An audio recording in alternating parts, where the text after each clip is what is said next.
I'm Chris Lawrence, and tonight we are live here in Deep Ellum to get to the heart of a case that has been gut-wrenching and controversial at nearly every turn. A woman whose face was used as a punching bag is now in trouble herself.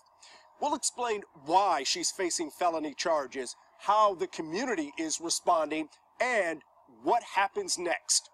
Here's Rebecca Lopez. This video of LaDejanique Lee being punched was seen all over the world.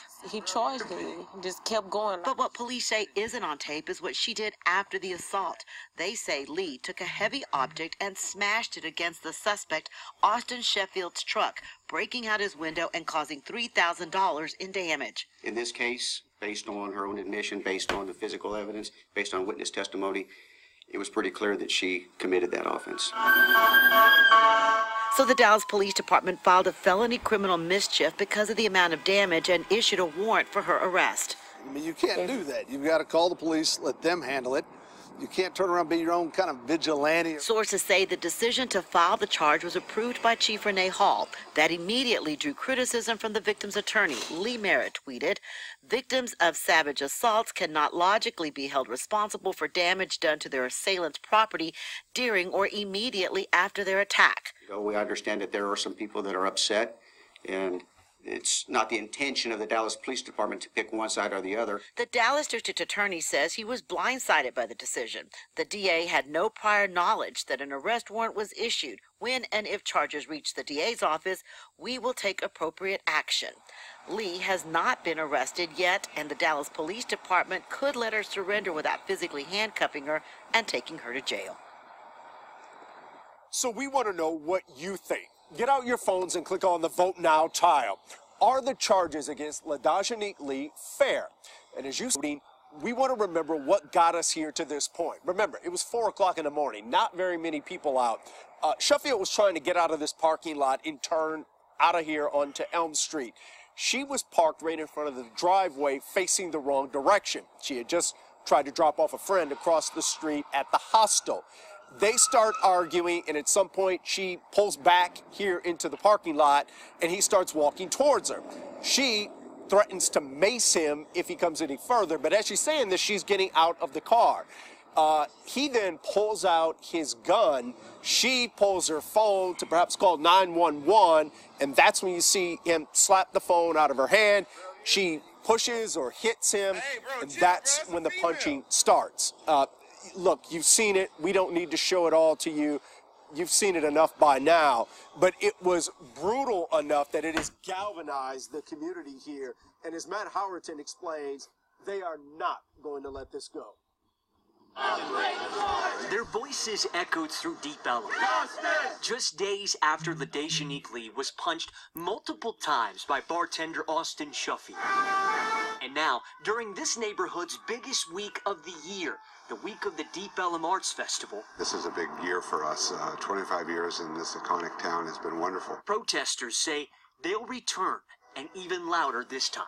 They always have to find a way to make a victim a suspect. When Lee was suddenly charged today with the felony for vandalizing Sheffield's truck after she was hit, activist Dominique Alexander vowed on Twitter, "If this happens, we will shut down the Deep Ellum Arts Festival. #enough is enough." I know that the community will be outraged and the community will protest. The festival kicks off Friday. 100 bands, 200 artists, and it's the 25th anniversary. This is a melting pot, and that's what makes it such a great event. Founder and coordinator Stephen Millard says the event is all about inclusion, but added that it would be a shame if it were disrupted in any way. This is not a place for protest. This is a place for love. If people do come in and they want to have a platform, you know, we'll work with them if they have something they want to express in a peaceful way. And while this community prepares to be the center of protests this week, but that's a lone act of one individual. Concert promoter Gavin Malloy says owners of bars and clubs are just as outraged about what's happened. I don't feel like this instance is representative of Deep Ellum by any means. But nevertheless, it's an instance that Dallas must process, no matter how much it hurts.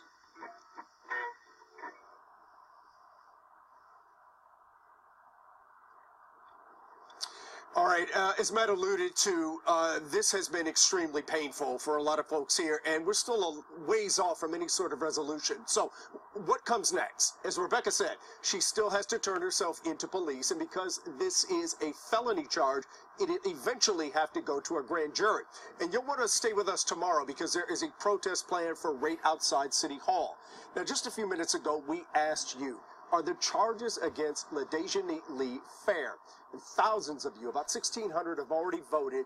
About 53% of you say the charges are fair, and about 47% of you say, I should say 53% of you say the charges are not fair. 47% of you say no, they're not. So almost evenly split right there. Look. We came here to Deep Ellum because we think this story is important. And based on everything that you have shared with us on social media, it has clearly touched a nerve. I can tell you we're going to keep working this story, and you'll want to stay with us because we will bring you the latest updates as anything develops, both here on air and, of course, on WFAA.com. Izzy? All right, Chris, thank you. Well, Okay, so y'all just heard that audio, and I know it was pretty lengthy, but I wanted y'all to hear the entire thing. When I heard about this, I was like, wow. I'm not surprised that they immediately chose to now go after the victim in this incident. What amazes me is the fact that they were quick to hit her with felony charges instantly. Now, this guy got hit with misdemeanor charges. Every charge that he got hit with initially was misdemeanor charges, and they were going to stick with that until social media and the public and people down there in Deep Ellum got in that ass and said, no, his charges need to be upgraded. And I think they only did that because they were appeasing the public. Now, when it came to her, they immediately hit her with these felony charges. Now, isn't it amazing how these felony charges came her way right after his charges got upgraded? Now, where were these charges at for her when he only had the misdemeanor ones? That something tells me that they would have probably never even came about until after, if ever. But because his got upgraded, they decided to tack hers on there as well. And they're going to go after her harder. I have a feeling they're going to go in on her heavier. Now, it's crazy. They said that this stuff that she did happened when the camera wasn't rolling, but they have what he did on camera, but they handled his with kid gloves. Like, we can actually physically see him actually physically attacking her. Now, the only thing in this story that I didn't know, of course, was what happened after the camera roll and the fact that they said she had mace. The one thing I wish she would have done was not have gotten out of her vehicle. That's the one thing that I think a lot of people said that they wish that she didn't do, was get out of her car. If she was going to mace him, she should have, she is a projectile tool. Just spray in his eyes and that's it. And then you had that guy get up there. I'm guessing that's his attorney going to get up there and lie and talk about she should have called the police. That's what she was doing before he knocked the phone out of her hand and then went and proceeded to do damage to her face. Literal damage, because she actually did have to go to the emergency room for a concussion and amongst other damages to her head from him hitting her, and that he was hitting her with a closed fist. Some people thought that he was hitting her with the gun. No, if he was hitting her with the gun, she probably would have got knocked out, and he would have probably did even more damage because a gun has some weight to it. And he did this with a closed fist, which means those hits not only connected, but they did some damage, which means he's a very heavy-handed individual. And they said he was intoxicated too. So when you get drunk, your levels of adrenaline go even higher than they do when you're sober. I wonder if they've even taken that into consideration about the public intoxication part. And let me also add that one of the charges that he has is the unlawful carry of a weapon. Now, we know that in the state of Texas, it's an open carry state, but they said unlawful. So I'm wondering, was he even licensed to carry that weapon? That's what I'm wondering, because that stuck in my head when I first heard about it. But I noticed a lot of people didn't talk about that part. But yeah, they are prepared to railroad this woman. They're ready to steamroll her, because there's a slight chance that this guy might actually get hit with some. Well, he already hit with charges, but as far as a conviction goes. So they said, oh, if he's going to go down, we're going to make sure she goes down with him. And might I add, this picture that you see of him right now is not how he looks. They did the typical shave your face thing. And I remember when he was walking, I guess, to leave that second time or that first time, one of the reporters had asked him, why do you have a clean shaven face? And he says, I'm not going to answer that question.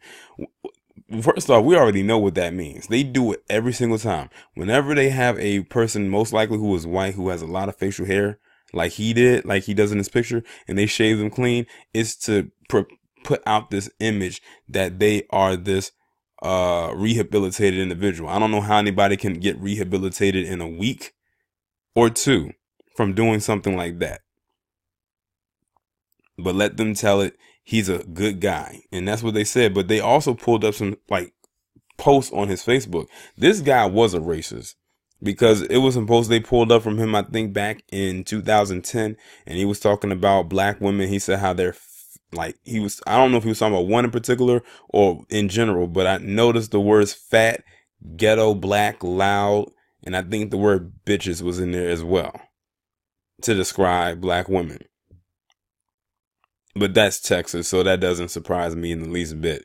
And then people was going on to the business that he worked at, and it was like, you know that this guy wrote these kind of posts on his Facebook page. You know that he liked your page because he worked for you. You had to have seen those posts, yet you kept him on your payroll. Then people was going in on the business that he was working. I'm talking about giving the business low ratings and everything. Like I said, the internet is forever. But then the business tried to come back and try to do damage control and say he's just a good guy and everything like that. And I think that's when the post ended up surfacing. And then they kind of had to like retract what they said. I wouldn't be surprised if they made their page private. But yeah, we will definitely be continuing to follow this story. Y'all let me know what you think about this down in the comments, and I will talk to you in the next one. Okay, here's an update to the video that you just watched. With the help of LaDejanique's fantastic lawyer, S. Lee Merritt, who is this guy sitting right here, the charges against her have been dropped. Let me just say that the charges should have never been brought up against her in the first place. People were questioning as to why they were doing it. But let's be real, we knew why they were doing it. They were just trying to build up a case against her so they could make that piece of shit look good, look well in a positive light, and then try to push everything on her. I have no doubt in my mind that coonstress Renee Hall was behind that. I'm telling you, that bitch does not like black people. I mean, when she said that she did not see the video, even though it went viral and it happened in her jurisdiction, I knew that the chick was off. But then again, with how she's mishandled the Botham Jean situation with Amber Geiger, that also too doesn't surprise me. So it was like, she does not only not hate or not like black men, but she just doesn't like black people, because LaDejanique is a black woman. And both incidents happened at the hands of white individuals. Botham Jean was with a white woman. LaDejanique was with a white man. Both happened within her sanctum. One was within her within her quarters. But shout out to S. Lee Merritt for handling business, and shout out to people on social media pretty much being very vocal, because I'm very sure that's one of the other element that caused them to drop those charges that shouldn't have been brought up against them in the first place. I can tell S. Lee Merritt doesn't play for two reasons. One, he is a product under the tutelage of Johnny Cochran. Enough said. And number two, I believe he was the attorney, or maybe one of the attorneys, in the case of the young man that was killed by that cop down in Texas. And that cop did end up going to jail. And he's now serving time behind bars. I don't think he got a lifetime prison sentence. I think it was like 15 years or something like that. So the guy's track record actually speaks for itself. But if there's anything else to come, of course, we will discuss it. But good thing that the charges have been dropped against her. And now we can move forward with hopefully getting that piece of shit locked up.